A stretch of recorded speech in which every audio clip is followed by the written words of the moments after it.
Kelly, let me just get your reaction to the events as they unfolded on television, cable news covering minute by minute as motorcades made their way to that resort, and then as the two men entered and shook hands, commentary of how historic this was. As someone who's worked on these issues for so long, what were your takeaways? Well, it certainly was a spectacle. I think it gave Donald Trump exactly what he wanted, which was a lot of media coverage. Gave Kim Jong-un a lot of what he wanted, which was status as a power on par with the United States.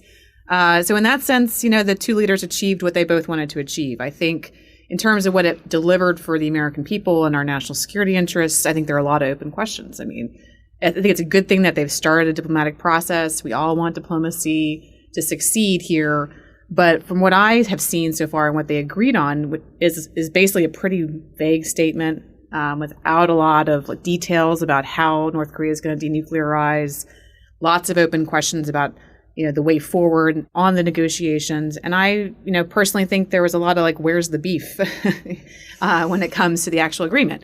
It's very similar to, previous agreements in the 90s and the 2000s. So we've been here before. We've seen this movie. And the challenge with the North Koreans is that they always cheat. They don't follow through. And so I'm very concerned that, there's not going to be a real follow through on the negotiations from the North Korean side. But we'll see. I mean, they've started a process and we'll see where it goes. Well, let's talk about the deal, or at least what we know about the deal. The president promised to suspend joint military exercises, and in return, North Korea said that it will start dismantling the nuclear arsenal. Kelly, was that a big concession by the president, saying that he will suspend joint military exercises? And then what does dismantling the nuclear arsenal actually mean? Is there a definition and understanding of how far North Korea is expected to go? Well, actually, let me start at the top, which is denuclearization. I think that there is still a lack of clarity about what was actually agreed to between the two parties on the path to denuclearization. It was very vague language in the declaration. It basically said, we'll work, North Korea pledges to work towards denuclearization of the Korean Peninsula. Well, that can mean a lot of different things.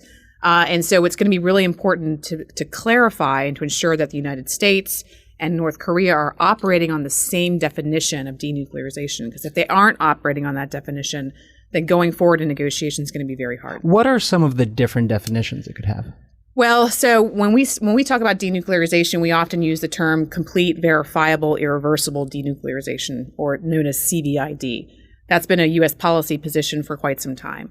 And what that means is something, we go in, we basically do a laydown of inspections. We take apart all of the facilities that both create the fissile materials, so plutonium, uranium, all of the testing facilities and research facilities would be taken down. Inspections would be put in place. So that's what we talk about in terms of denuclearization, basically getting rid of nuclear weapons on the peninsula. When the North Koreans talk about it, they say denuclearization of the Korean Peninsula. Now, to the average ear, that doesn't mean much. But to them, what they mean is they want us to stop with, putting troops on the peninsula, stop extending a nuclear umbrella to our allies. So they incorporate our nuclear capabilities as well. So you have these two different mismatches of definitions, which if we don't have clarity around what we're actually working towards in diplomacy, it's going to lead to a potential disastrous outcome. And it's not clear from this meeting which definition they're using. And it was not clear in the document. It was like a 1.5 page document. It had only 4 points. It's not dissimilar from some of the documents previously. In fact, it's actually even a little bit less detailed than prior agreements. So on this particular point. So I'm a little worried watching that space, because if we don't have that clarity up front, it's going to be disastrous. Mike, let me ask you about North Korea and their pledge to start dismantling the nuclear arsenal. They came into this agreement by at least publicly making a concession of destroying a nuclear test site that they invited all these journalists to. Is there any sign that North Korea is taking these negotiations more seriously, or at least is more serious about meeting the goal in 2018 than they had been in the past? I see no evidence to date that North Korea is more serious now than it has been in the past about giving up its nuclear weapons or its nuclear capabilities. And in fact, one can argue that they likely have much less of an incentive to do so now.